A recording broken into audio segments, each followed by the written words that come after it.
حضرت ایوب علیہ السلام حضرت اسحاق علیہ السلام کی اولاد میں سے ہیں اور حضرت ایوب علیہ السلام کی والدہ حضرت لوط علیہ السلام کی خاندان سے ہیں۔ اللہ تبارک و تعالیٰ نے آپ کو ہر طرح کی نعمتیں عطا فرمائی تھی، صورت کا حسن بھی، اولاد کی کثرت اور مال کی وسعت بھی عطا ہوئی تھی۔ اللہ تبارک و تعالیٰ نے حضرت ایوب علیہ السلام کو آزمائش میں مبتلا کیا، چنانچہ آپ کی اولاد مکان گرنے سے دب کر مر گئی۔ تمام جانور جس میں ہزارہا اونٹ اور ہزارہا بکریاں تھیں سب مر گئے، تمام کھیتیاں اور باغات برباد ہو گئے، حتیٰ کہ کچھ بھی باقی نہ رہا۔ اور جب حضرت ایوب علیہ السلام کو ان چیزوں کے ہلاک اور ضائع ہونے کی خبر دی جاتی تھی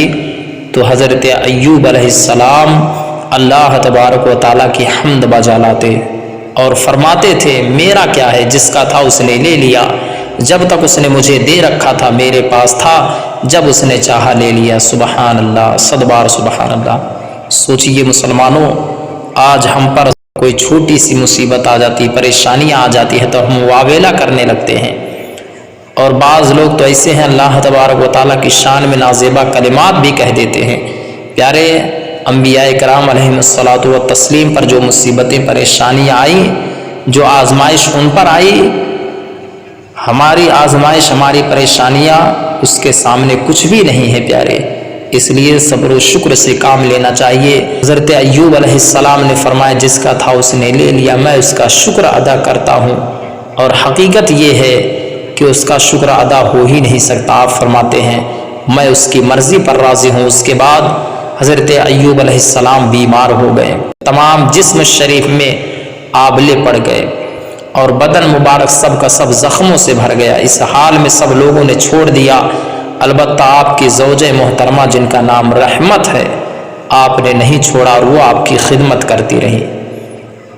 حضرت ایوب علیہ السلام کی یہ حالت سالہ سال رہی۔ آخرکار کوئی ایسا سبب پیش آیا کہ حضرت ایوب علیہ السلام نے بارگاہ الہی میں دعا کی، اے میرے رب،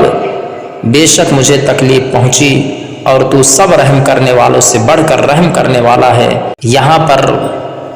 ایک چیز کی میں وضاحت کر دینا چاہتا ہوں۔ حضرت ایوب علیہ السلام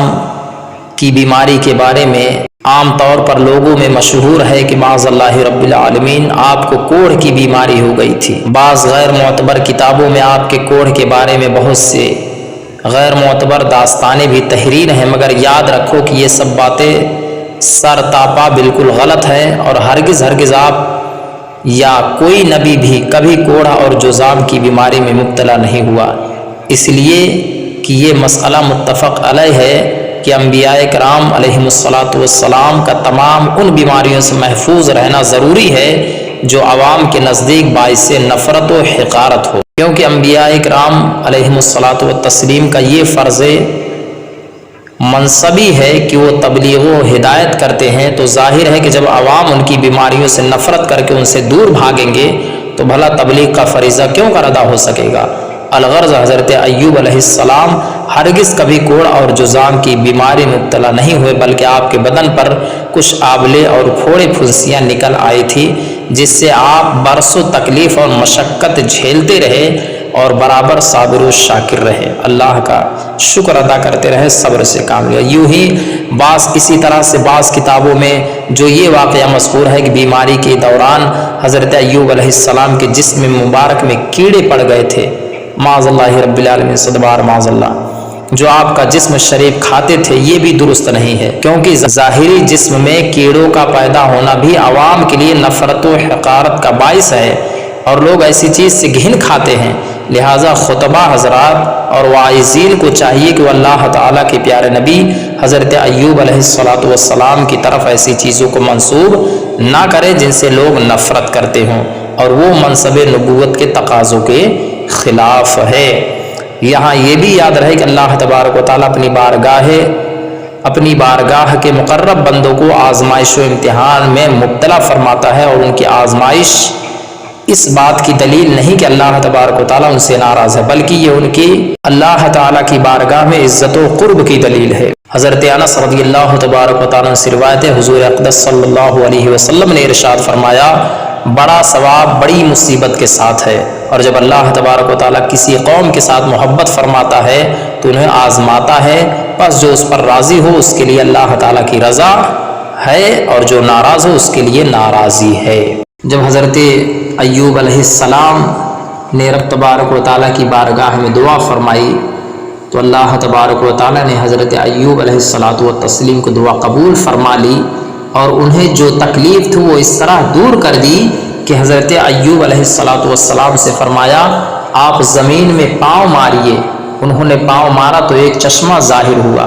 آپ کو حکم دیا گیا کہ اس سے غسل کیجئے، آپ نے غسل کیا تو ظاہری بدن کی تمام بیماریاں دور ہو گئی۔ پھر آپ 40 قدم چلے، پھر دوبارہ زمین میں پاؤں مارنے کا حکم ہوا، آپ نے پھر پاؤں مارا تو اس سے بھی ایک چشمہ ظاہر ہوا جس کا پانی انتہائی سرد تھا۔ آپ علیہ السلام نے اللہ تبارک و تعالیٰ کے حکم سے اس پانی کو پیا تو اس سے بدن کے اندر کی تمام بیماریاں دور ہو گئی، اور حضرت ایوب علیہ السلام کو اعلیٰ درجے کی صحت حاصل ہو گئی۔ سبحان اللہ۔ اللہ تبارک و تعالیٰ کے پیارے نبی حضرت ایوب علیہ السلام نے اللہ کے آزمائش پر صبر کیا تو اللہ تبارک و تعالیٰ نے آپ کی تمام اولاد کو دوبارہ زندہ فرما دیا، اور آپ کو اتنی ہی اولاد اور عنایت کی۔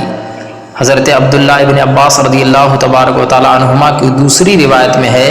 کہ اللہ تبارک و تعالیٰ نے آپ کی زوجہ محترمہ کو دوبارہ جوانی عنایت کی، اور ان کے یہاں کثیر اولادیں ہوئیں۔ اللہ پر یہ اللہ تبارک و تعالیٰ کا اجر عظیم ہے پیارے، یہ انعام ہے، لہٰذا ہمیں بھی چاہیے صبر و شکر سے کام لیں، بے صبری کا مظاہرہ نہ کریں۔